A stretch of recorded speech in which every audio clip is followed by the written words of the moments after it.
I think it's time to kick this off.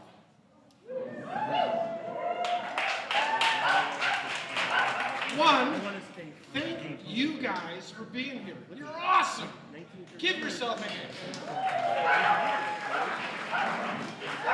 Two, I am drinking a Maine Squeeze, and I poured it into this adorable Sketchbook bike cup that I bought for $6, and I can't wait to take home. I can probably use way too regularly until I break it. Available for $6 at the bar or someplace up there. So, how many of you all are bike riders? Yeah, I kind of expected that. And how many of you rode here? Oh yeah. How many of you have ever told a story before? So we have some storytellers here. And I'm hoping that by the end of the afternoon, you guys are inspired to tell your own stories. And if you do, there's things you can do with them. One, you could tell stories at Jill Howe. Jill, can you stand up? She's one of our storytellers. Jill is the host of Story Sessions, where she has an open mic, which means if you've never done it before, or you're scared out of your pants, or you just wrote it, or you want to take it for a test drive and see whether it works, you can give it a try. And if you've got something that you've polished, and if you've worked on it, and maybe you've told a story of triumph, maybe you want to submit that to Ann Beal. Ann, who is with Chicago Story Press, who has also published one of the stories that you're going to hear today. And she has open submissions until September if you have your own story of triumph. So let's also thank Sketchbook. And the list is endless. Let's thank them for that Maine Squeeze, which is delicious. Let's thank them for being such gracious hosts. Thank you for inviting us here to tell stories in this gorgeous room, in this beautiful brewery. And thank you, Sketchbook, for being a pillar of the community. Because this is a place where I ride my bike regularly to the Yellow Line station, just a short distance from here. And on my way home, I'll come past and I'll look at the place outside here where you see all the benches, and I'll see kids running around, people throwing bags, people engaged in conversations, and that's a constant here. I'll see food trucks, I'll see the coffee truck, and I'll see them as part of the community, which is pretty much part of what we do. And that's why we thought it is so appropriate to be in a place like this to tell our stories. I'd also like to introduce you to the usual suspects at the Skokie Bike Network. First, Ben Harris. Ben is going to be here to wrap it up at the end of the day. He's got a couple of surprises for y'all. I'm just saying. I would also like to introduce John Babin, one of our storytellers. Please don't door John. We need him. I am David Barish. I'm going to be your host today. And then there's Charlie Sachs. Charlie is our guru, our leader, our founder. And he will have some words about the Skokie Bike Network, and he's going to tell you a little about who we are and what we do. And then he's just going to subtly sashay away from being the guy from Skokie Bike Network to being our first storyteller, where he will tell the 6,000th mile. Charlie?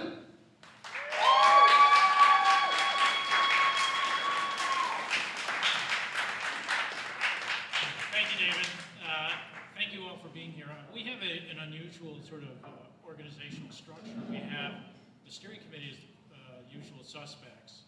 I guess I'm the prime suspect. And by virtue of your being here, you're now all persons of interest. Not to suggest we're a criminal enterprise or anything. That's not the intent. It's just... welcome to the Skokie Bike Network's inaugural storytelling event, Tales from the Trails. A little bit about the Skokie Bike Network. We are a community of cyclists promoting cycling for recreation, health, and transportation for anyone who aspires to get on their bike and ride. The impetus to organizing this group came after a community meeting where I was introduced as a cycling advocate and subsequently approached by a person who came up to me and said, "So you're the bike guy?" And before launching into his concerns about a proposed bike lane on Church Street. While I responded, I said, well, actually, there are a lot of us. I realized that we needed to have a more visible presence in the community. In 2021, we organized a Skokie Bike Network around a simple premise, that building a community that encourages and facilitates better cycling is a better place to live for everyone. Our mission is to build a community that shares our vision of better biking for all purposes and all cyclists of all ages and all abilities. As advocates for better bike facilities and bike education, we also organize a series of community rides to explore and discover Skokie with an eye toward identifying low-stress, family-friendly bike routes in the community. Not always an easy thing to do. We have one scheduled for next Saturday, by the way, at 11 o'clock. It'll start at Emily Oaks. We're going to be exploring some Park District facilities and doing some discovery. But the idea is to introduce people to ways of getting around Skokie that are relatively safe and easy. In addition to enabling cycling through practical knowledge about how to get around safely and effectively, we are also interested in cultivating community and creating a greater sense of place. Thus, through today's storytelling event, we hope that by reflecting on our personal experiences and shared stories, we will build and strengthen our human connection. We're glad that you're here and hope you'll enjoy the series of stories this afternoon. If you want more information on the Skokie Bike Network, we have the handout with the program. I printed out 40 of them, and there are more people here, but we also have postcards that have our website and email address. We do have a Facebook page that we don't update very often, but if that's where you connect, you can connect with us there as well. And also feel free to, tap one of the shoulders of the usual suspects or others of us who've been part of this to find out more, and we'll just be glad to share that with you. So I will go into my story. I guess in the interest of saving the best for last, I'm first. Okay, 6,000th mile. Think back to those days, long lost days before the pandemic. Remember then? Commuting every day to work was the norm. Mine featured a daily bike ride to the Loop, which added up to a lot of miles while passing through the 6-point intersection of Elston, Western, and Diversey Avenues in Chicago. This is a story from one of those trips in December 2019. It's a horrible intersection, featuring 3 high-speed, high-volume roads notable for the rolling rivers of steel. That section of the ride requires some pause and concentration to bike through safely. That morning's ride was perfunctory, rolling along with light winds and easy temperatures. There was some moisture to wet the pavement and tires, but there was no rain or snow. The mostly overcast skies were streaked with hints of the sun trying to cheat the clouds by poking into the eastern horizon. Gray clouds prevailed, alleviating the typical morning glare and rendering comfortable visibility. It was the second day of Hanukkah, or 2 days before Christmas. I don't usually keep track of these things, but it was the middle of the holiday season, so there were fewer of us on the way to work. The street resurfacing and sewer work from earlier weeks was complete, so that there was no construction equipment owning the bike lane along Elston Avenue. With the holiday season, there was less car traffic, making for a relaxed ride. As I approached that intersection, I caught the traffic light and rolled right through. It doesn't happen often, smooth sailing across Western Avenue. It was an uneventful ride, except that it marked the 4th consecutive year that I had logged over 6,000 miles of biking. Most of those miles were covered through my daily commute, a regular route that passes through that intersection hundreds of times, twice a day, over 200 times per year. Not one any day was any more significant than the other. The mileage threshold is less about distance traveled than marking the passage of time. Nonetheless, that day's milestone prompted some reflection on fleeting experiences. That evening, when logging my rides, I traced the morning commute on Strava and found that that intersection was where I had reached the 6,000-mile threshold for the year. As I reflected on that point in time and space, I realized that while I was focused on the ride, I was unaware of the place I was passing. So I spent some time on Google Maps Street View and look at what was in the intersection and made a point of noting the buildings, businesses, and landmarks. The Cornerstone Cafe, Al's Vienna Beef, Golden Nugget Pancake House, Chop Society Pan-Asian Restaurant, a mobile gas station, and a CVS pharmacy.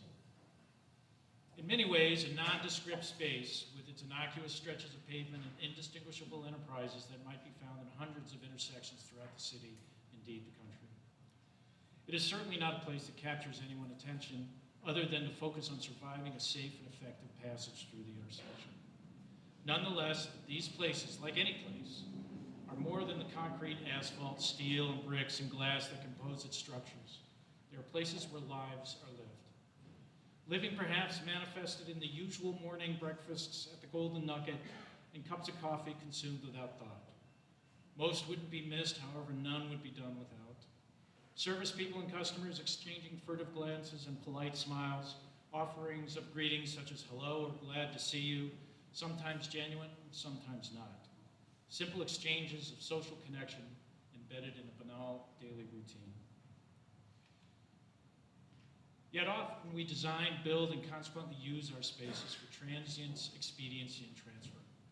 A design that is predicated on the purpose of intention of transactional convenience. As a result, how often do we take a pass on meaningful life on our way to somewhere else, becoming merely familiar strangers, passing through our days, alone, together? The green light that morning beckoned me to stay on pace and ride right through, unaware of any significance to the moments or events that transpired. The others in those moments live their life, I live mine. Together in time and space we share, aware or not. I miss them. I miss them. I ride on. With slight headwinds and some additional exertion to accelerate through the potentially hazardous expansive pavement, I rode right through it.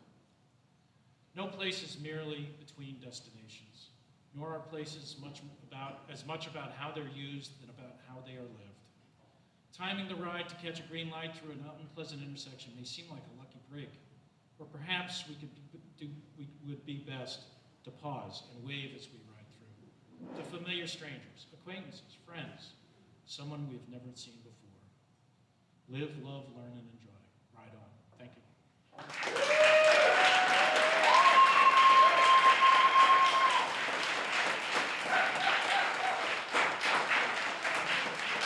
Charlie, thank you so much, and thank you for getting us started. And I know you're preaching to the choir with this audience when you take note of all the little things we see on our route, on our bike, that we never even thought to take notice of in our car, such as the sad closing of the Cornerstone Cafe, where we have dined after bike rides to the Winter Solstice percussion concert. But on we go. Our next storyteller is Sue Carell. The last time I rode with Sue was to one of those Winter Solstice percussion concerts. And I think we were riding with Charlie, in fact. I need to set a date to play pickleball with her. But in the meantime, we're going to hear her story, biking to Seattle.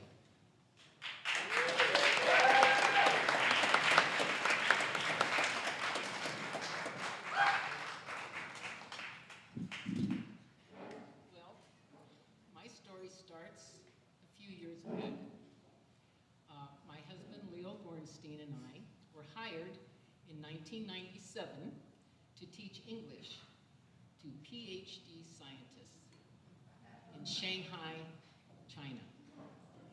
Now, the Chinese Academy of Sciences gave us free housing for the year. We were going to start in September. And I don't know whose idea this was, but we decided that my daughter lived in Seattle, and we lived in Chicago.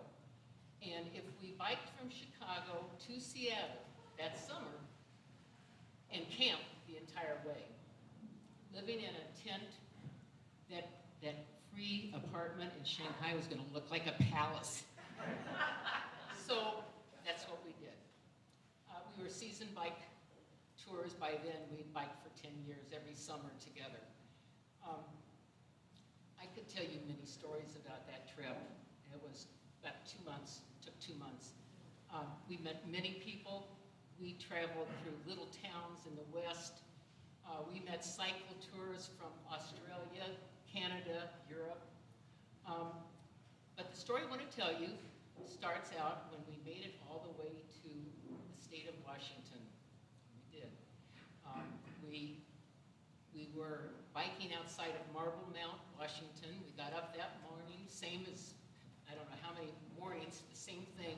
Packed up the tent, put the sleeping bags in the panniers, had a little bit of PB&J and a little bit of coffee, and off we go. I can still remember this downhill. You know, I felt grounded, I felt strong. You know, after, a month and a half of biking, your legs are not your legs, they're just the motors. And I'm downhill, and I'm getting to the bottom, and I decided to veer down, and the shifter falls off in my hand. Yeah, and I get off the road, of course, and I'm shocked looking at it, and I'm starting to panic. And my husband comes over and he says, "Well, that was lucky. I married a glass half full guy." I said, "What are you talking about?" He said, "We just finished our 15th mountain pass. There's no more to Seattle." And you know what? He was a good problem solver too. He reached in the handlebar bag and he pulls out a yellow number 2 chewed up pencil with duct tape wrapped around it. And he pulls off and he wraps the duct tape around the derailleur, which luckily had fallen into middle gear. Meanwhile, I get into my handlebar bag and pull out Adventure Cycling's map and look for the nearest bike shop. I assured Leo that I could bike the 20 miles to this town, this little town. We roll in to Burlington, Washington. It is a small town. I was shocked that there was even a bike shop there. We found it, we walked in, there's nobody inside. I look back, and there's a kid working on a bike, and I mean a kid, working on a bike in the back, and he comes up and he says, "Can I help you?" I show him my shifter, show him the bike, and he looks at it about 5 minutes, and he says, "This can't be fixed. But I'll tell you what we can do. I can put on another shifter mechanism onto your handlebars." You see, at that point, we were riding Cannondale touring bikes. Some of you might remember them. The frame had a down tube that was fat, and the manufacturers attached the shifter onto that tube. It was great. I loved it because I didn't have to reach. I could just, shift, but it came off. So the kid's going to fix my bike? No way. I mean, I'm not going to let him mutilate this bike. We still had to get to Seattle. We were going to take our bikes to China and ride around there. I very politely said, is the owner around? Luckily, the door opens and here comes the owner, Dave. He walks in, I show him my bike. He said, I'll look it over. He takes it back to the bike shop, the workshop. Meanwhile, Leo and I decide to get to know this kid. His name is Jason. He tells us that he has been working there since February. And he also says that I've been working on my bike since I was a kid. I'm going, yeah. He was going to be a sophomore in high school. And so we told him that we were high school math teachers. And he kind of went very politely, said, "Math isn't really my favorite subject." But he then goes on to tell us that he had a really bad freshman year in high school. And then he tells us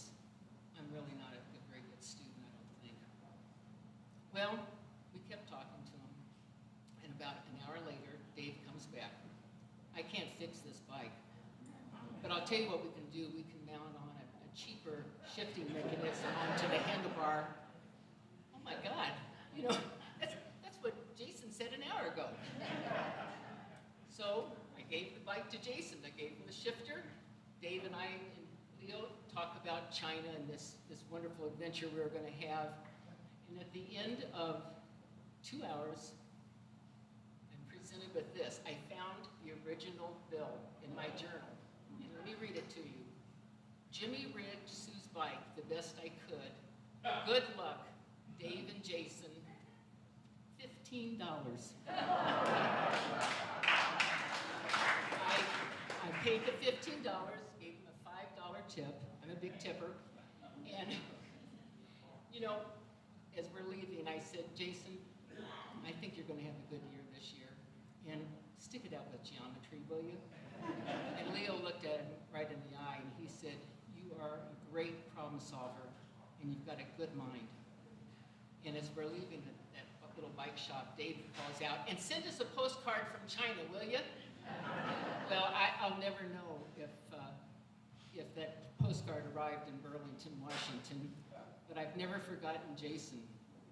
And unfortunately and sadly, my husband passed away in 2018 after being diagnosed from ALS. But I'm still biking, and I've taken a couple of really good bike rides with my sister and her husband, because I'll tell you something, biking long distance gives you time to think about life, gives you time to think about yourself and where you're headed, and you learn a lot of lessons. And sometimes a teacher can be a 15-year-old kid. I want to add one more thing before I finish. I practiced this story in front of my son-in-law, and he said, at the end, he said, well, why don't you just call that bike shop and see if Jason owns it now? I bet he does. And he holds up his phone and he's found the website. And I look at it and go, that's not the bike shop. That thing is a fancy bike shop with, you know, clothing and equipment and stuff. But I called it anyway. And I asked if Jason or Dave were still there. The manager said, I don't know who you're talking about. I've only been here a year. I found out that bike shop didn't get started until the year after we had pedaled through. But I did call the owner. I did email him, I didn't call him. And I haven't heard back. So I don't know what happened to Jason, but you know what? I think he's doing okay.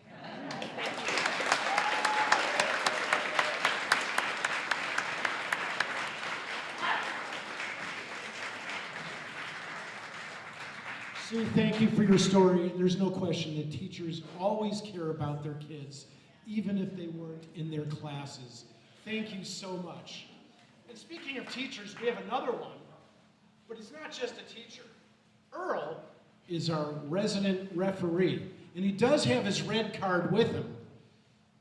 And I've been really towing the line because Earl has said he will have no hesitation lifting it, so I'm minding my P's and Q's.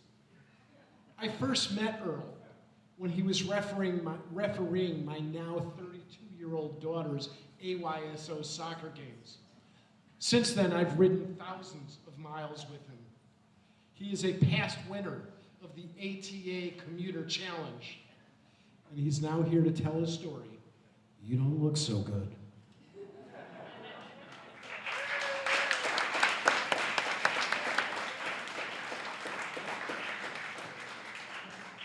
I ride my bike better than I walk.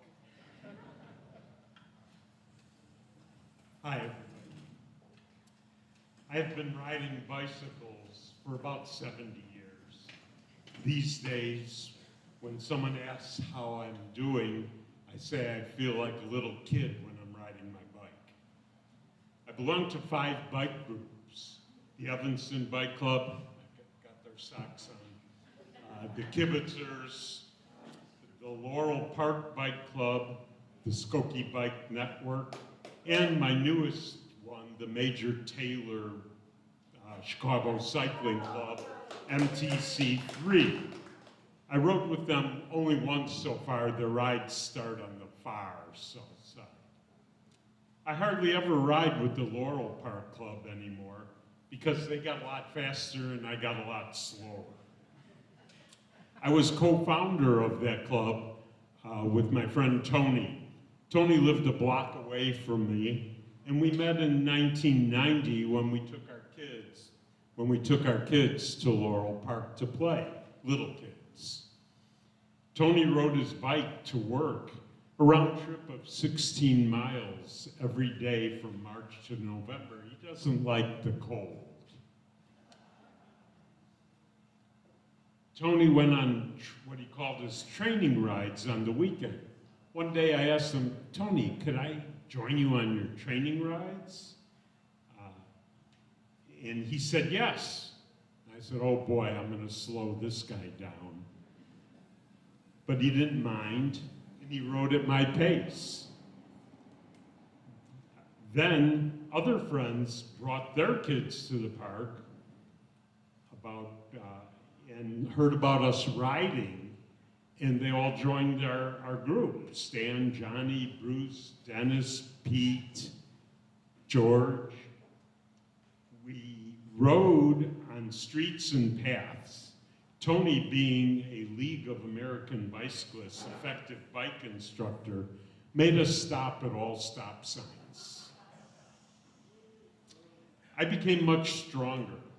One beautiful day I was riding, I was really feeling strong, coming down the bridge on Sheridan by the Baha'i Temple. Johnny passed me up. I said, he's not gonna stay in front of me.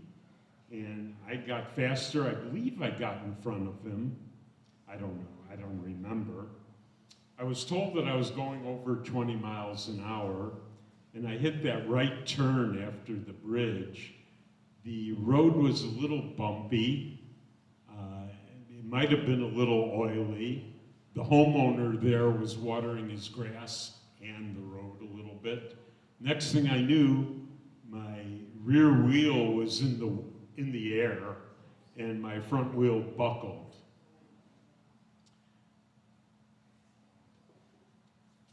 Okay, next page. Let's see, I already said some of that. Anyway, my friends all stood around and they made sure I didn't get run over. And I was breathing really heavy, really heavy. Other bicyclists stopped and said, is he all right? They said, he's okay, it's just Earl. Well, I was okay except for my broken collarbone. Fast forward about 14 years, and more riders joined our club. We rode farther and faster. We stopped at stop signs only if there were cars. We rode in draft lines, but if you couldn't keep up, bye-bye. Okay, sometimes a rider or two would stop and wait for you. On another beautiful day, again, I was feeling really strong. We rode out west on Old Elm Road to St. Mary's Road. We were riding 22, 23 miles per hour on straightaways. And then on the way back, somewhere on Skokie Boulevard in Highland Park, I got tired and was slowing down. Everyone else was gone except for our friend Gunther, we called him Gun, who was about 2 blocks ahead of me. I felt a tickle in my chest. The Gun would stop about 2 blocks ahead of me and look back, he'd see me, and then he'd keep going. Then I couldn't ride more than 16 miles per hour. I was averaging 16 miles per hour. Gun did not know how to ride slow. He probably still doesn't know how to ride slow. But when he turned off Hibbard onto Illinois, he stopped about 50 yards from Hibbard. I got there and shouted, hey Gun, wait up. As I got close to him, both quadriceps started to pull on me, cramped. And I got by Gunther and he said, well, the only thing to do is to keep riding. I was going even slower. Gun stayed with me. When we got to his house, he looked at me and said, you don't look so good. Want me to give you a ride home? I said, no, it's only about 2 more miles. I was riding 9 miles an hour at that point. I got home and I could not stop sweating. Sitting or laying down just made me feel worse. My head was hurting. To my daughter's amazement, I had no idea what was happening to me. I called Suzanne. Suzanne waved to everybody. Okay. I called Suzanne and got voicemail. Luckily, she forgot something and came and walked in the door about a minute later. We called the doctor's office. The person who answered said, "Let me get a nurse." That was the first mistake. What do you hear when you call the doctor's office after hours? If this isn't the recorded voice, if this is an emergency, hang up and call 911. Well, while waiting for the nurse, we did call 911. I don't remember exactly how it went, but I think the nurse got back on the line and said, "Take him to the hospital." That was the second mistake. We should have let 911 send an ambulance. The paramedics would have started an IV. They would have alerted the hospital that we were coming. But we got in the car. Some neighbors watched me wobbling to the car. And on the way, a traffic light at Gulf, Grosse Pointe and Gulf, it turned yellow. And Suzanne hit the brakes. And I said, "Suzanne, make the light." And she did. The next thing I know, a guy put me in a wheelchair. I didn't even know that Suzanne ran out of the car and got somebody. And as they were rolling me in, somebody with a clipboard apologetically said, "Can you give me your social security number?" Then I was on a bed, and Dr. Bergelson put 2 stents into my artery. While on my back, I said, "I need air." The nurse pointed to the tubes in my nose and said, "You've got air," trying to make me feel better. I said, "I need more air." Then I was all of a sudden just cold and shivering. They immediately turned on heat lamps and threw hot towels on me.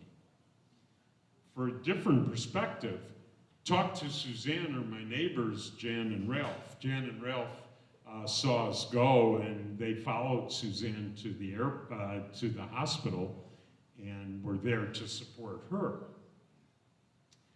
All 3 were listening right outside the room where, the cubicle where I was, and they were working on me. And Suzanne told me later they were talking something about moaning me. A few days later, I got a 3rd stent. That was interesting. I was watching the same video screen as Dr. Bergelson was looking at as he was, putting the catheter on. And I said, "Doc, what's that line there?" He said, "That's your artery." I asked something else. He said, "Let me finish, then I'll answer your questions." I said, "Yes, you should be concentrating on what you're doing." Later, I was told that one artery was 100% blocked, another was 80% blocked. I don't remember what they said about the 3rd one. To put in the stents, they insert a camera into your groin with a stent attached to it somehow, creating a small hole. For the first 2 stents, Dr. Bergelson patched me up, and I was fine. For the 3rd stent, someone else came in the room and did the patching. There was a guy in maybe a suit standing at the door. And afterwards, I asked the doctor, "Who was that guy?" She said, "He was a salesman." He was saying things like, "Okay, insert now, turn it, more pressure." And that's when I asked, "Who was that?" When it was done, I asked and found out who he was. That patch hurt for a few days. Beginner, I survived just fine and still do a whole lot of bike riding. I'm glad I survived because my friend Gunn was previously a paramedic. He sure would have felt bad if I didn't make it. I had only one regret. I wished that I'd ridden straight to the hospital, gone in, said, hey, would you watch my bike? Would you get me a doctor? Thank you.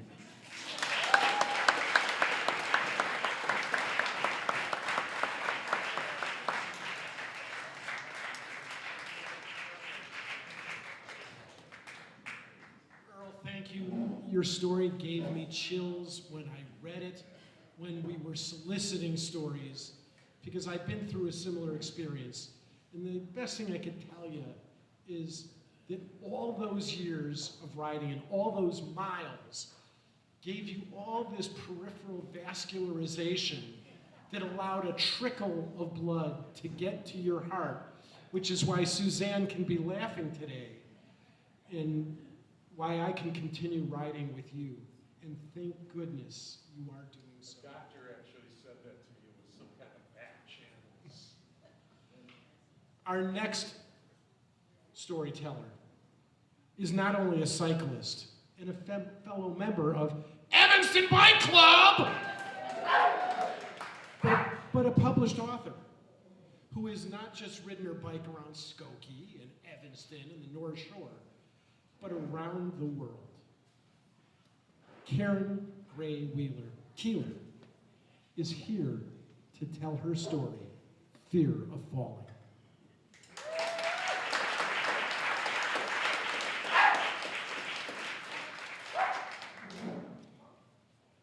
I was lying on the road in the busy intersection. I'm shorter. I was lying on the road in the busy intersection with my bike on top of me. The man standing over me had just hit me with his car.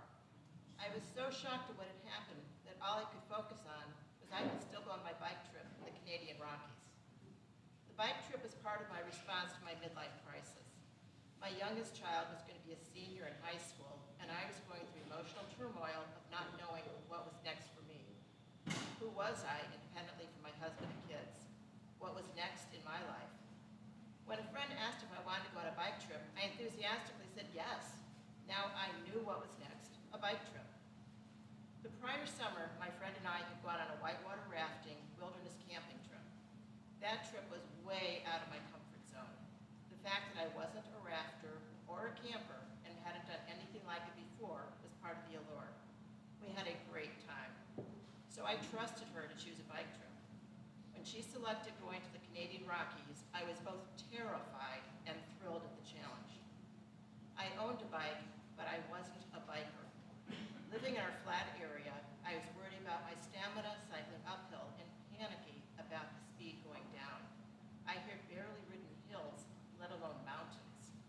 Bridges going over roads were the only elevation I encountered. I didn't like speed. My biggest fear was hitting the ground after I hurtled down a mountain road completely out of control. 3 weeks before the trip, I was biking south on the path along McCormick.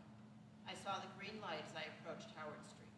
As I was crossing the street, I glanced to my left and saw a car rushing toward me. There wasn't enough time for me to move out of the way. The car smacked me. As I fell, my friend who had died in a car crash and her devastated family flashed through my mind. I struck the ground and anticipated the car running over me. The car stopped. I'm sorry, said the man who hit me. I was bruised, but I knew I hadn't broken any bones. I was focused on, I'm going to bike the Rockies. Thank you for stopping, not running me over, I said. Didn't you see the red light? Yes, but I went anyway, he said. His response was so unexpected that I asked again, didn't you see the red light? He repeated, yes, but I went anyway. I thanked the man again for stopping. I was aware of how incongruous it was. He ran the red light, he hit me, and I kept thanking him for not running me over. I was still lying in the intersection blocking traffic. All I could concentrate on was I was still going to bike the Rockies.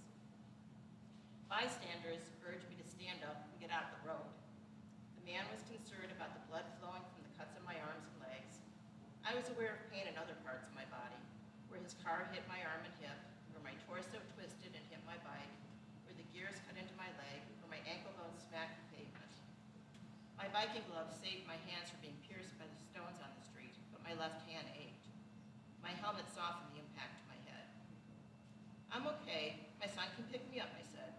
I wanted to say, thank you for not killing me. Now go away and get out of my life. I need to bike the Rockies. The man said he'd pay for the bike repairs, gave me his name and phone number, and left me standing by the side of the road. I called my son and he took me and my bike directly to the bike shop. The next day, I left the repair estimate on the man's answering machine and asked him to call me. He didn't call. Had he decided he shouldn't have given me his name? Shouldn't have admitted guilt? Was he afraid I was going to sue him? Had he forgotten about the accident? Had he been driving drunk?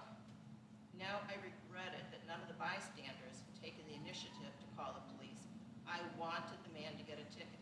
I wanted him to go to court and admit he ran a red light and hit me. I wanted it to be on his driving record.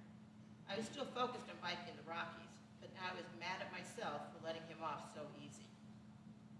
When I called again, the man cheerfully answered and said he'd mail me the check. He didn't ask how I was. He didn't apologize for hitting me or for not calling me back. I chose to focus on the gratitude I felt in being hit by the car and still being able to go on my trip. The multicolored bruises that spread on my arms and legs were wonderful conversation openers. When I said I was hit by a car, I felt compelled to explain to everyone, friends, family, acquaintances, strangers, that I didn't do anything wrong. A man ran a red light and hit me. When I picked my bike up from the shop, I forced myself to go for a ride. My arm and leg throbbed each time they were jarred when I rode over an imperfection in the street. I approached each intersection with apprehension and looked at every car as a potential enemy. I also felt a bizarre sense of freedom and knowing that even if I did everything right, I couldn't control what happened to me. The Rockies bike trip was hard. I'd invited a New York friend to be my roommate on the trip. When she told her biking friends that she was going, they told her she wouldn't be able to do it.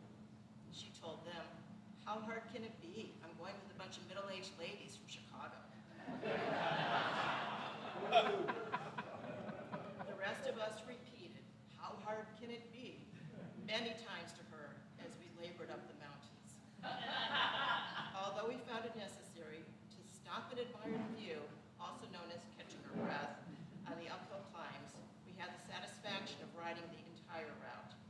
We were proud that none of us middle-aged ladies ever walked our bikes or hitched a ride in a support van.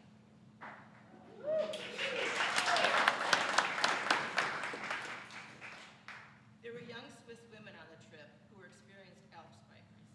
They taught us middle-aged, inexperienced women how to efficiently use the bike gears going up and down the mountains. They advised us to keep the lowest gear in reserve so we'd know we still had one more option when we really needed it on the climbs. They taught us how to duck our heads and press our arms tight to our bodies to pick up speed going downhill. Most of the time we were cycling on long mountain roads with rare cross streets, so I wasn't too worried about being hit at an intersection. I would stay to the side of the road, but there's nothing more I could do about being safe. My friends and I got into a routine of the order we cycled in. One of my friends led us up the hills, and I, who had been terrified of going downhill, became the leader on our descents. With my elbows bent close to my sides and my head down, I picked up speed as I hurtled in control down the mountain roads. The speed was exhilarating. I knew what it felt like to hit the pavement. I'd done it and survived. The man who hit me had liberated me. He released me from my fear of falling. I felt free and independent as I soared down the mountain roads, no longer afraid. I was on such a high from that trip that a few weeks later, I rode both the North Shore Century and the Apple Cider Century for the first time. I've gone on numerous bike trips since then, in the US, Thailand, South Africa, New Zealand, the Netherlands, Italy, Costa Rica, and Chile. Each trip, I have felt free of fear. There's only so much I can do to be in control. I don't worry about the rest.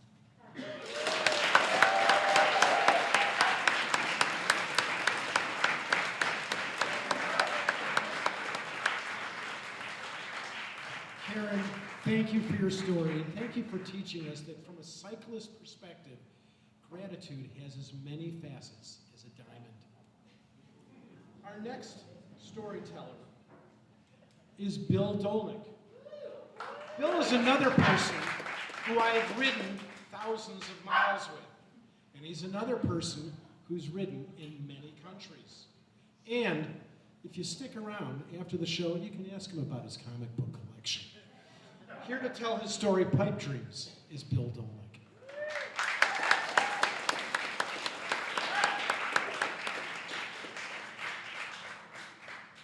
Gotta set this up for short people.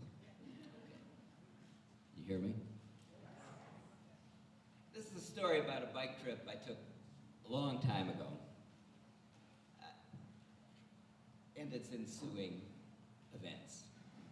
Now you could also say it's a story about the cosmic, karmic balance of the universe.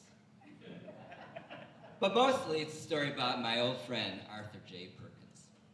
Now Art, having achieved a certain age, is someone you politely refer to as eccentric. But back in the day, you just say he was batshit crazy. Art got me out on my first long-distance bicycle trip. And so the following year, we heard about an organization called Bike Centennial that was plotting out a cross-country bike route to celebrate the nation's bicentennial. And they were inviting people out to Montana to test out some of their sample routes. We just knew we had to go. So neither Art nor I had a car. So we packed up our bikes and sent them on Amtrak, and we went by the People's Transport. We hitchhiked. So let's just say we got there eventually, and we had a great time. Biking, camping, eating fresh caught trout given to us by kindly fishermen, and just having a really great adventure in Big Sky Country. Now at the end of the trip, we had arranged to stay with a friend of a friend in Superior, Montana, by the name of Ken Cool. To get to Superior, we had to go over a mountain pass. And we spent most of the day climbing up that pass on a nicely paved surface, beautiful sunny day. But we got to the summit, we discovered that the road down was not paved. It was gravel. Well, didn't have any other choice. We had to go down that mountain. So Art went first. I gave him a good long head start, and I followed. And I was going down okay, starting to pick up speed, hitting maybe almost 30 miles an hour. And I see up in front of me, it looked to be a pretty sharp curve. Well, didn't really have any other choice to start gently applying pressure on my brakes. But you know how braking on gravel at 30 miles an hour goes. I was losing control. And you know how they say moments before an impact, time seems to slow, and a million thoughts go through your head. It's true. I knew I was going to crash, and there was nothing I could do about it. Then time resumed, and I slid the whole left side of my body into the gravel with my head, and this was before helmets were widely in use, the last to land. Okay, well, you remember Art had gone on ahead of me, and he took a different approach to that curve. He didn't brake. And in that same time-stopping moment, he had the realization, I'm going over the side of a mountain. As he looked down, Wile E. Coyote style, and for some brief seconds seeming to pause in midair, Then time resumed, and he was thrown over his handlebars, and to his amazement, saw that there was an angled embankment coming out from the side of the road where he landed in a soft bed of weeds. Looking up, he saw his bike hurtling above him. He instinctively raised his hands and caught the bike by the handlebars, brought it down in the weeds next to him. Art had but a brief second to realize, I'm alive. Before his next thought was, I gotta warn Bill. And he goes running up the side of the embankment just in time to see me slide into the gravity. Bill, Art says, are you okay? Are you okay?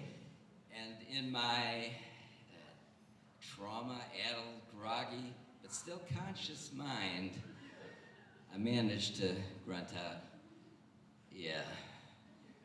Great, Art says, I gotta get a photo of this.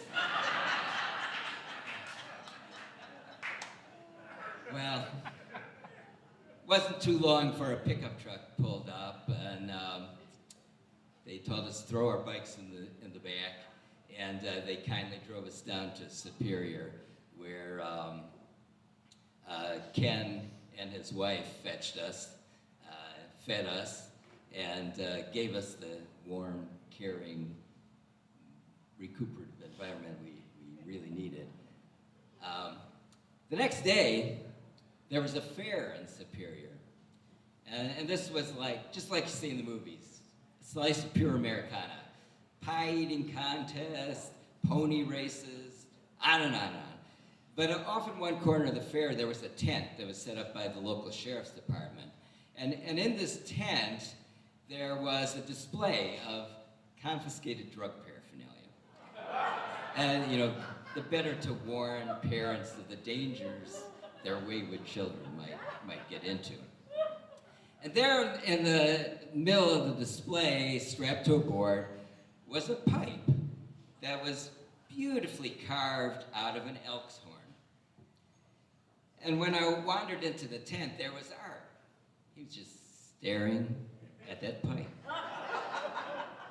You see, Art had got it in his head that he conjured up this vision of this poor, hapless hippie sitting in his cabin somewhere up in the mountains when a sheriff's posse banged down the door and confiscated his beautifully, lovingly handcrafted pipe. And it really pissed Art off. So, a moment arrived when there was no one in the tent. Art ran over to that board, he whipped out a Swiss Army knife, he cut the straps, and he liberated that pipe. Well, the next day, Art and I made the 60-mile ride back to Missoula, where we shipped our bikes on ahead again, and we hopped a freight train, which got us back to Chicago a lot faster than hitchhiking ever would have. And not long after that, I moved out of town for a job.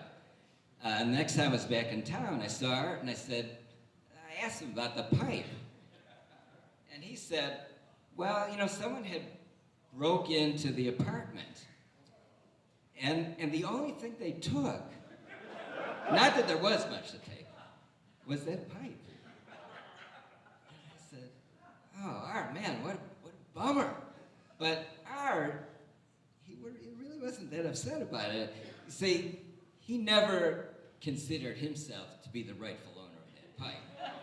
He had merely liberated it from another unrightful owner. And then, in some strange, mysterious correction of the universe, it had gone on to the next step in its cosmic journey.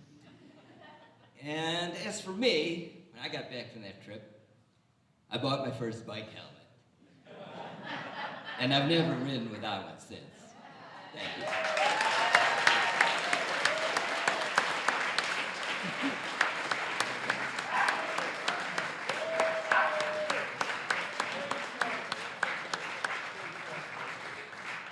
Bill, Jill, thank you so much. And we've all ridden with that guy who takes a little bit more risk than we would ever imagine ourselves doing. And we still scratch our head that that guy's still alive and we almost got killed. Our next storyteller is Jill Howe. Now, Jill is my storytelling sensei. I would not have told the story had not Jill stalked my wife and made her tell a story well, it was 10 years ago.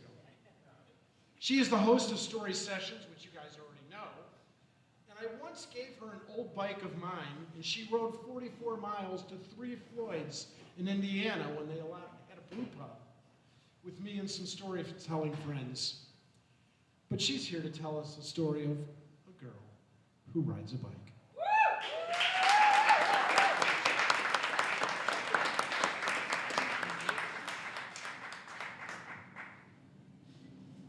Hi, everybody. What impressive stories. My story is going to be a little bit of a detour, pun entirely intended.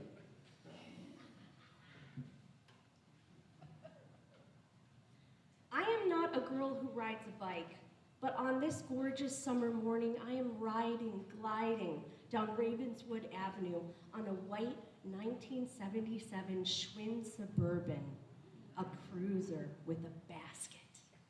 A girl, a bike, and her hope. I hope maybe he will love me again if he sees me on a bike. I'm not a girl who rides a bike, and he is a man who rides a bike. And throughout our short and tempestuous relationship, the one that ended abruptly a few weeks ago, he rides his bike like a badge of honor, a club I am not in. I am riding in my favorite white gauzy skirt and high black strappy wedges.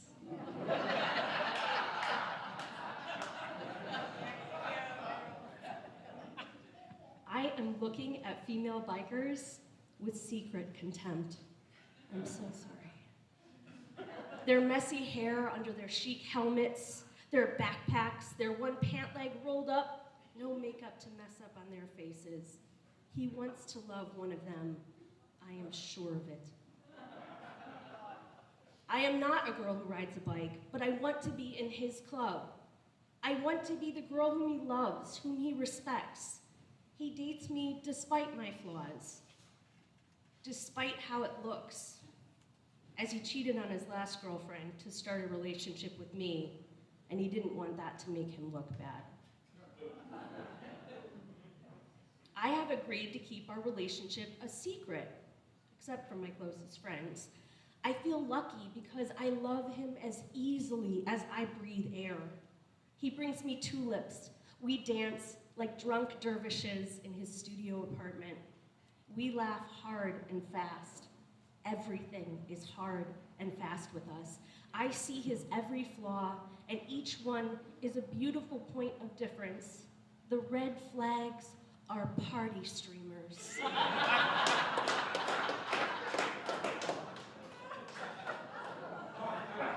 You've been there, you know. I have fallen in love with the man he almost is. I know this is wrong, but it's what the love poems are about, the beginning of a love story with a rocky start. But I am not a girl who rides a bike. I get my bike from my parents' shed in the suburbs. You? My parents asked skeptically. You are going to ride a bike in this city. Yikes, my mom says. I name her Sally, as in, ride, Sally, ride. I was once a baby in a seat attached to the back wheel of this very bike 30 years ago. When did I become the woman steering the handlebars? This woman who would believe a bike would fix things. Would this bike make him into the man I knew he could be? When did I stop being able to separate the love from the pain? Sally has no answers for me, only her gears. But her basket chirps, I'll make everything okay. Let me hold your sunglasses and that copy of Jane Austen. I am a basket after all.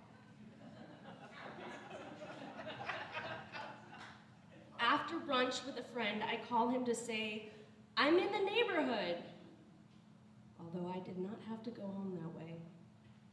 Though it is 1 o'clock in the afternoon, his voice is groggy with sleep. "Let sleeping dogs lie," Sally whispers under the screech of the brake. "But it's such a beautiful day. My bike is so beautiful, and I feel beautiful in my white skirt, and with the pain is still the love. Surely he will see the love." We talk on the sidewalk, and he won't invite me in. I chat as the cool bike riding girl, and it's not working. He is on his resolute face, and it's horrible. I can't see past it. He has turned off the sunshine, and I stand in darkness. He will not even hug me or look me in the eye. "Take a walk with me, vampire. Get some sun," I propose in sparkling desperation. Sally's basket agrees in chipper tones. "Nothing ever goes wrong on a summer walk around the block." He rides my bike a little ways down the street in small circles like a circus bear, comical and powerful all at once. As he glides back, he gets off the bike and continues walking it. It's not in good shape. I wouldn't ride it if I were you. Now I am a stupid girl who walks next to a man who walks her bike. I am overwhelmed by my enduring ineptitude to please him, and I grasp for any other distractions on the residential street to brighten my mood. "Doggy," my basket squeals. A German shepherd lies stretched out on the sidewalk, belly exposed. I ask the woman on the porch if I can pet him. He is in the sidewalk, after all. She nods, but I never hear her say, "But watch his head." Because as I stretch out my arm, eager for any creature to give me comfort, the tired old dog jolts alive and comes straight at me, teeth first. The dog's jaws make contact with the back of my forearm first, a defense wound. And then a high-pitched tone whites out everything, and I am standing on the sidewalk alone. The woman is holding back the dog. He is holding the bike.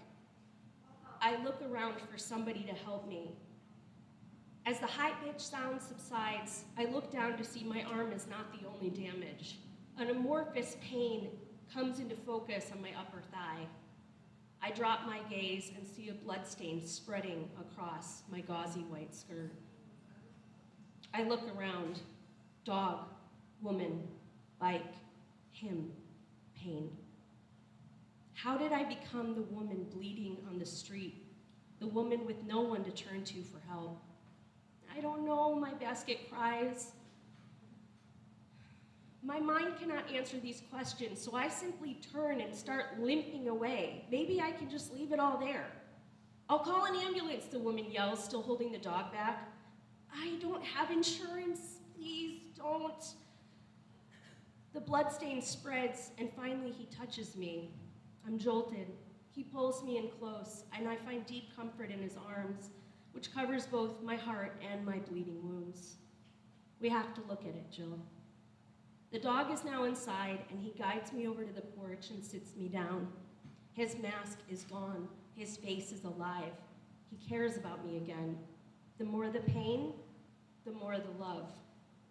I realize I should not be here. Now I will have to tell my friends that I was with him. They will think I deserve it. I'm being punished. Let sleeping dogs lie. Even Sally is against me.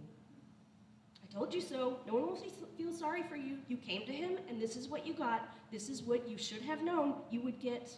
Pain." The bloodstain continues to spread. The woman comes out to the porch. "He's not even my dog. I'm watching him. I mean, just last night, there was an intruder in my apartment, and I sick champ on him, and he saved me." He now points his anger at her. "So you're saying the dog has attacked someone else in the last 24 hours? The woman hangs her head and cries. She goes inside to get a first aid kit. He lifts the skirt as I'm distracted by the ecstasy of the kiss he has placed on my knee. The wound is revealed. When I see it, I sway to the side of the porch to steady my resolve to look down. High up on my upper thigh is my mangled skin, my flesh torn and punctuated by teeth marks that ripped open a jaw-sized chunk. I am truly broken. I am the girl who now cannot physically ride a bike. We walk back to his apartment as people stare at me, shaking coldly in the summer heat, using my bike as a vintage crutch. Some well-meaning stranger implores him, "You have to take her to the hospital." "You don't know what you're talking about," he snarls as we navigate through the crowds of a local music festival. I feel afraid amidst all of these happy Lincoln Square people having their sunny Saturday. Summer smiles surround me as he hails a cab. On our way to urgent care for a tetanus shot, he repetitively informs me that he had a lot planned that day. "I'm sorry," I say many times. "I'm really sorry." Sally remains chained to a fence by his apartment, shackled for my sins. For weeks afterward, I rub scar medication on my thigh and swallow the pain. At first, it was a sacred ritual to reaffirm my worthlessness, my weakness.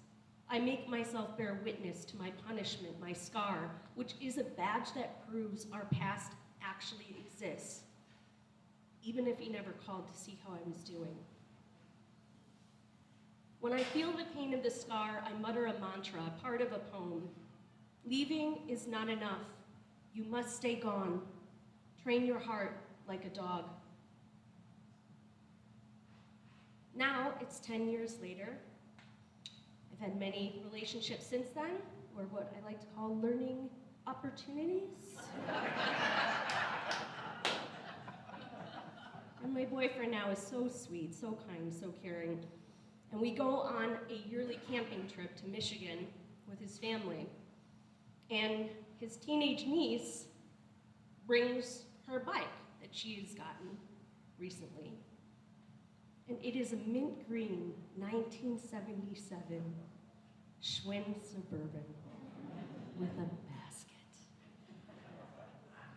And I stare at it incredulously and ask to take it for a ride. And when I get back on that bike, it all comes back.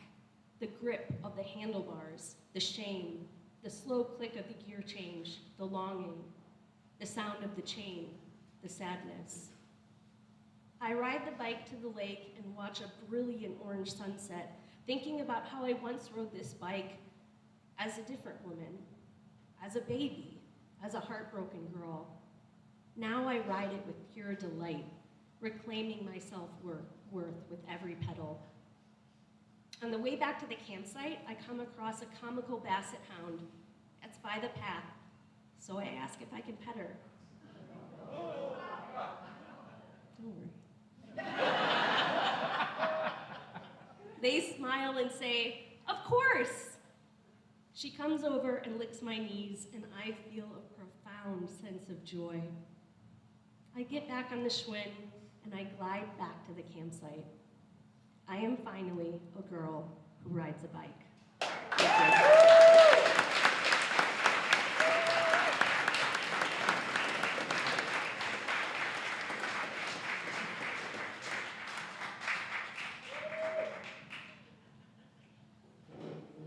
Today, we're not just cyclists, but we're storytellers. And in my own storytelling, and I've anthropomorphized things many times in my life, but I never had the guts to make that anthropomorphized thing a truth teller like you have, Jill. Thank you so much. John Babin is just another one of those usual suspects. He's also a lifetime bicycle commuter, and in a past life was a manager of punk bands. So get in the mosh pit for John Babin and his story, Bucket List Ride.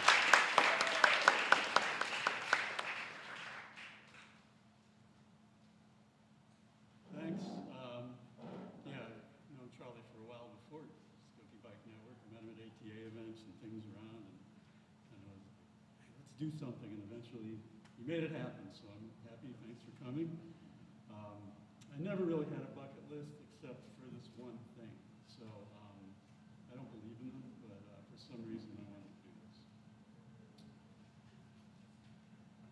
Wisconsin, bicycling mecca, home of Taliesin, house on the rock, the Dells, home of serial killers, Jeffrey Dahmer and Ed Gein, model for a minor character in Silence of the Lambs. The day after my 39th birthday, I left on a poorly planned bucket list bike escapade to Madison, Wisconsin. On the darkening second evening of my trip, I found myself thoroughly out of place outside of a Burger King in a podunk town, looking at a paper map. We didn't have cell phones back then. Be louder, please. Sorry, all right. Is the mic on? Hello? Hello? Yeah, all right, sorry. You closer? Oh, okay. Should I start over? Or? Go for it. No, okay, sorry, all right. So I'm outside of this Burger King of this podunk town, I don't remember what it was. I was looking at a paper map because we didn't have cell phones. And I was looking for the night's camping when this huge, long-haired, slightly menacing metalhead comes up to me in this t-shirt. I could tell. You can tell, right? I was a punk, I knew metalheads. You can tell. He asks what I'm doing. I tell him my plans, I'm gonna go camping at this place. And he says, patronizingly, tells me, oh man, that place is too far. You can't make it. But he offers me a place to stay. Well, thinking of Ed and Jeff, and not happy about Mr. Metalhead's attitude, but feeling I really don't have a choice because I need someplace to stay, I reluctantly agree to stay at his place. So he drives off while I biked alone down the pitch black streets of this town, following his directions that he gave me to his house. As I pedaled, I felt increasingly anxious about what I signed up for. After a few uneasy dark blocks, there were literally no streetlights, I arrived at his house. There he was, towering over his car. Too late to back out now. If I disappeared, no one will know what happened to me. He opens the trunk. I'm a dead man, or worse. I hope it's quick and painless. He pulls out his weapon of choice. It's gleaming metal, a high-end custom touring bike. He was a bike adventurer, just like me.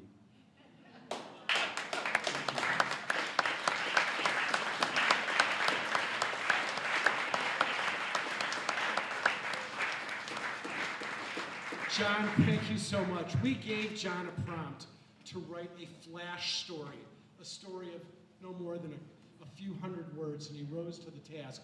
And he basically, we all know how every bike ride can be a horror story, and John, thank you so much for yours. Our next storyteller, well, let's just put it this way. I've ridden with a million people over the years, including Hank. But my favorite person to ride with is Ellen Blum-Barish. And she's also the person that you would want to coach you if you were going to write a memoir. She's here to tell her story, Tandem Thoughts.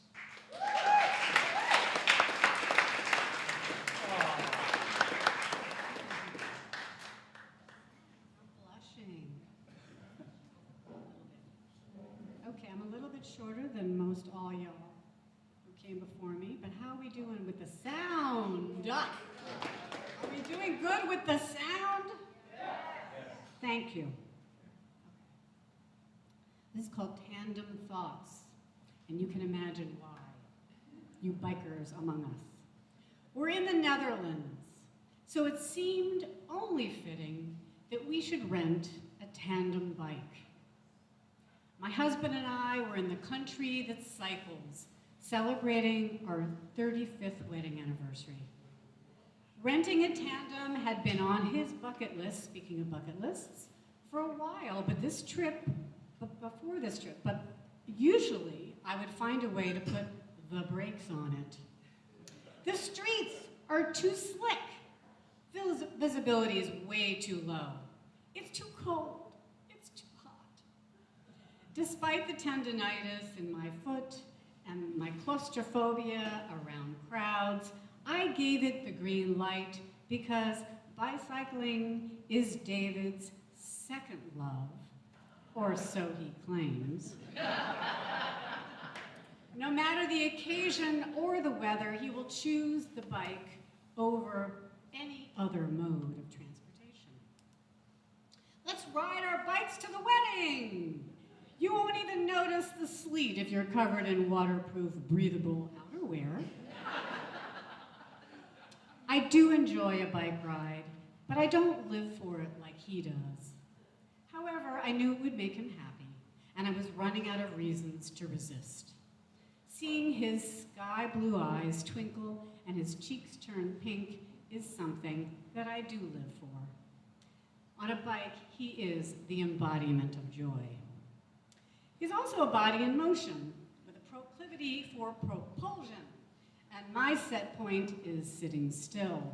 This difference is one of the main tensions between us. After a few practice runs, I hadn't anticipated how heavy a double-seated bicycle would be, especially with two grown-ass adults trying to balance on it. I've always liked how easy and fluid biking can be. Oops, my pages are out of order. A subtle lean can initiate a turn. When you get into a rhythm, it can feel like an extension of your body. Not so much when a lefty is the captain and a right-hander is the stoker, and both like being in control. In those first moments after we left the shops, balanced and upright, I leaned to the right to save my left foot, but he leaned to the left. We were centimeters from toppling, but he swiftly shifted his weight, and with some quick settling steps, we stayed upright. This ride was going to be harder than I thought. When David and I started dating in the 1980s, I liked that he had a lot going on in his life and that he valued self-sufficiency. We were together, but also independent. He was frenetic, however. He'd whiz from class to delivering pizza to a softball game to making it to an evening concert all in one day, all on the bike. And my main form of exercise was a weekly yoga class, walks at lunch hour, moving my hands around a computer, and worrying. I was a worrier, still am. Which is what I was doing as we left the city of Harlem and crisscrossed the streets of Bloemendaal and Zandvoort to the sea. What glorious sights. Only I hadn't counted on not seeing anything in front of me aside from his back. My grip on the handlebars tightened because even though I do trust him, he can be clumsy. I took a deep breath and tried to let go of the worry, not the handlebars. In his work as an attorney, he never walks into a courtroom without a plan. It's the same thing with a bike. He had spent hours long before we had even arrived in the Netherlands mapping out this route. We were starting to get into a rhythm when we came to a stop by a 4-lane highway. David saw an opening for us to get across 2 lanes to the divider, but neglected to tell me in words because there wasn't enough space between us for hand signals. Before I knew it, he was pedaling us into the street.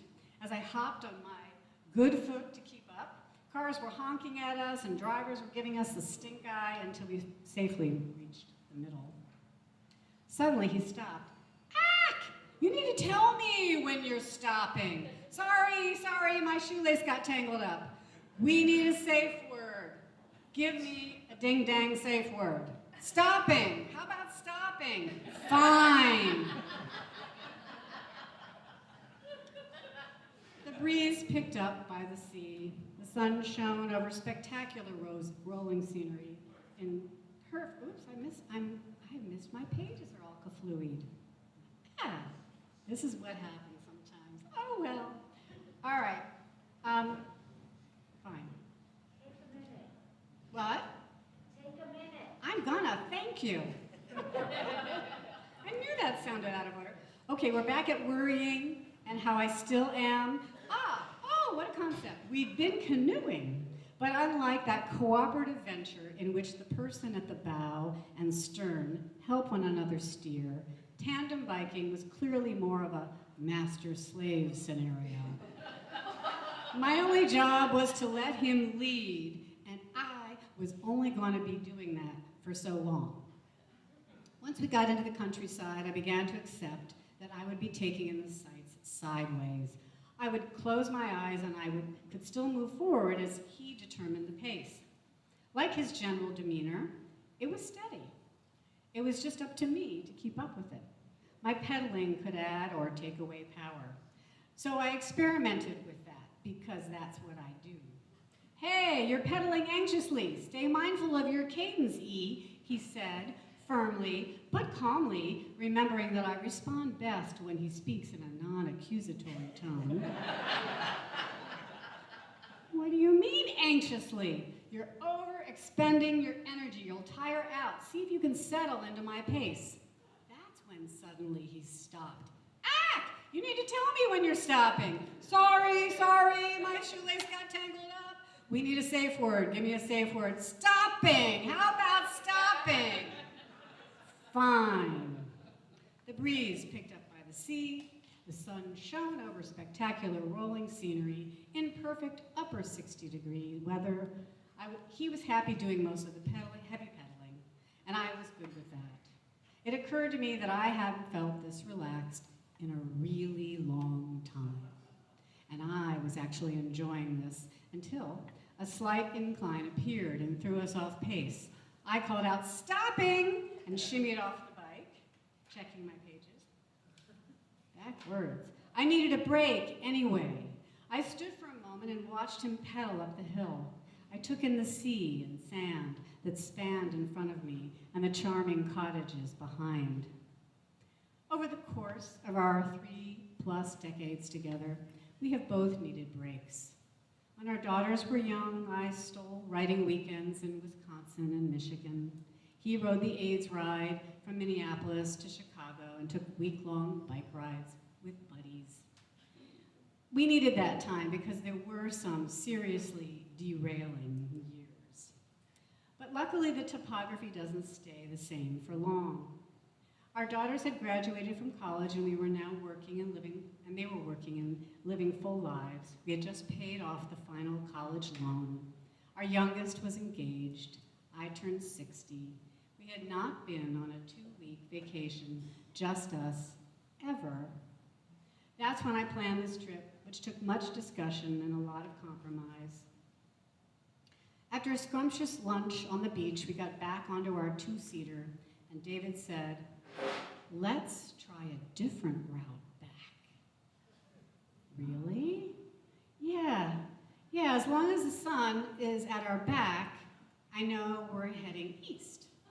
You sure? You don't want to look at a map? Nope, I'm good. This trip had been about making new memories together. All of those rotations had amounted to something. We were getting close to the rental shop, relying on street signs, when suddenly I had the urge to pick up my feet and position them on the steering stem. Once balanced, you might know what's coming. I stretched out my arms like Kate Winslet did when she was secured by Leonardo DiCaprio at the bow of the Titanic, and I hummed the opening bars of What My Heart Will Go On. It's a fun thing to do. I urge you to try it.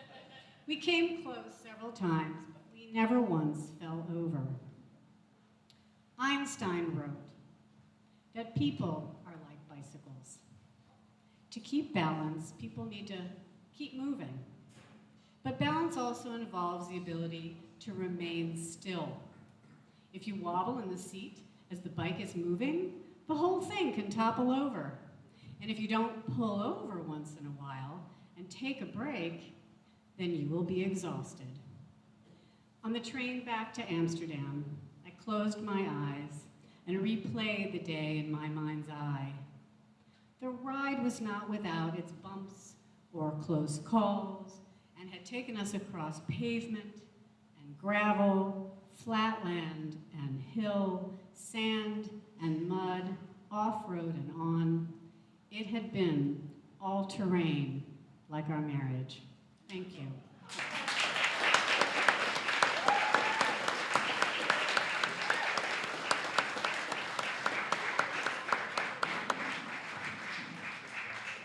There are times when even the stupidest person knows not to say anything more. But somebody who does have some more to say is Ben Harris, who has some closing thoughts to offer to all of us. Great, thank you. And seventh inning stretch, just raise your hands. Turn around to the person behind you. If you don't know them, just smile at them. Now to the left, now to the right, now like we're good. First of all, a round of applause to Sketchbook.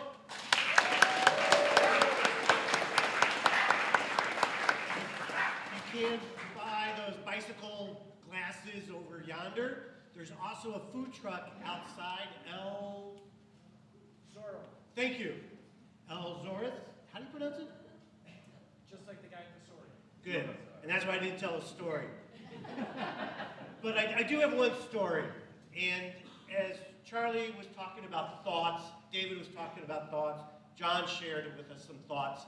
We all have thoughts, and this is how the storytelling actually came about. The Skokie Bike Network was hanging out, we were walking out, we saw the bike up there, and we're like, let's do the Moth Radio Hour for Skokie. We were expecting 30, 35 plus participants. There was over 120, thank you.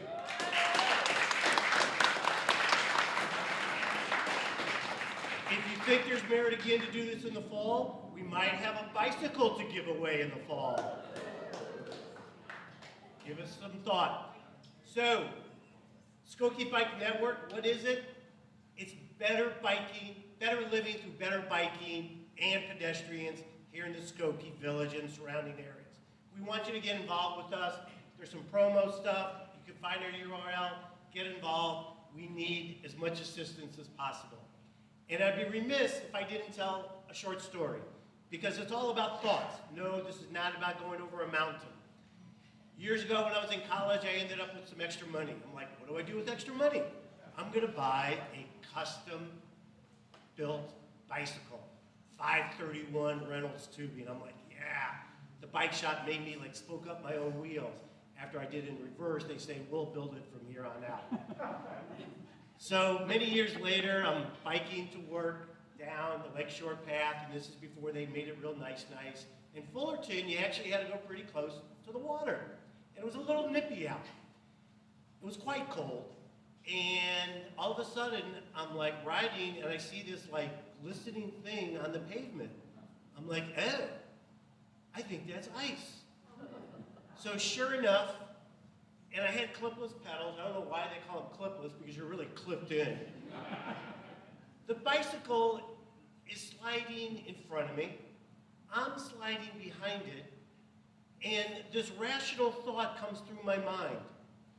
Do I go into the lake to get it if it falls in, or do I not?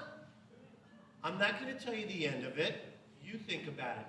But we need your help to deal with the Skokie Village in a rational way, to think about what we could do to make Skokie a better place to bike. We have a little competition for you now. If John, my judge, could hold up the graphic, because we have a little giveaway. Ooh, Please raise your hand if you'd like to participate in a friendly, non-physical competition to get this. Let me tell you what you got to do first. You will be up in front with your competitors. John is the judge, and the best of 5 questions, whoever gets the most, wins this print. If you're interested, come on up. Come on. We need at least 2 participants. There's one. Who's going to take him down? Come on up. Oh, we got a crowd here. Okay, shake hands before. Okay. So, like, what's the Jeopardy thing? Dun, dun, dun, dun. Okay. Wait, you're down here now. Okay. John's our judge. Make sure, does your left hand work? Raise your left hand as quick as possible. Yeah. Okay. Hey, John, you in front of him? Okay, on the count of 3, we're going to test John to make sure he can do this. On the count of 3, I want us to raise your left hand quickly. 1, 3. Okay, good, it works. Okay, Charlie, yours back up. Okay. Okay. If you can't handle it. Okay, I got 5 questions. And then, I hope I can find them. Okay. I wrote them down. I got them, I know. Yes, sing.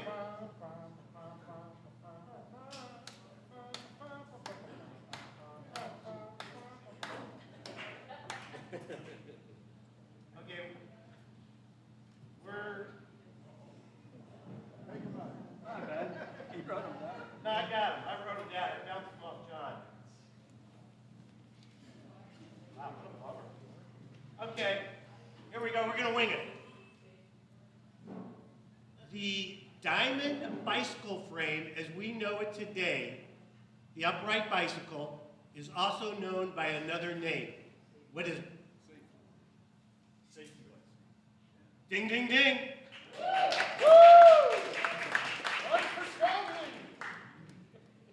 Oh, here we go. I found him.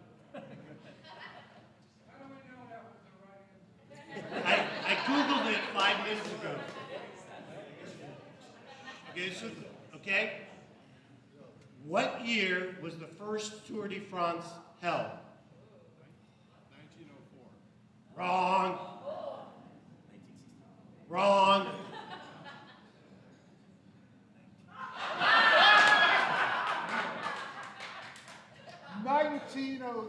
Correct.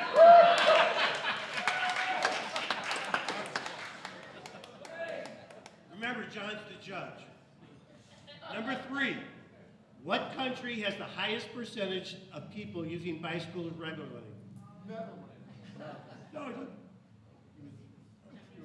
China. Say it. wrong. Nope. He's the judge. Belgium? Wrong. Denmark. Wrong. Oh, wait a minute. No, Denmark and Netherlands are different. Holland is correct because that's another. Holland? John, you're the judge.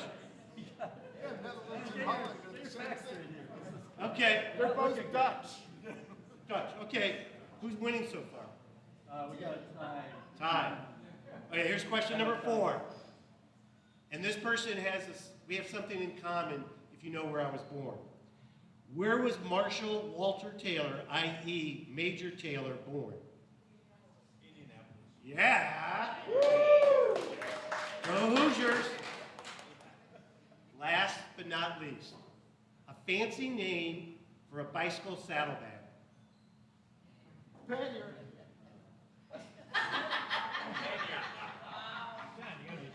Well, but I mean, they're saying a lot of reason there. Are we tied yet, or where are we at? Yeah, we're fine. We're tied, okay. Here's the last, we got a tiebreaker between the two. What year was I born? How's anybody supposed to know that? 1903.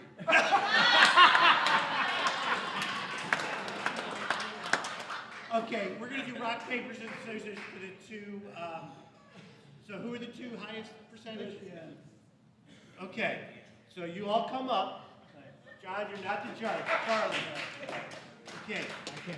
Now, the way I do it, it's, do you know rock, paper, scissors? Okay.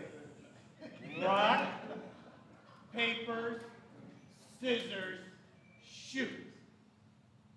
Shoot means, okay, I never counted. Okay.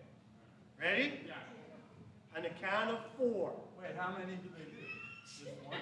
Just one. Okay. Winner take all. All right, okay. Okay, ready? 1, 2, 3, 4. Rock, break, scissors. Round of applause. And your name? Name. There you go.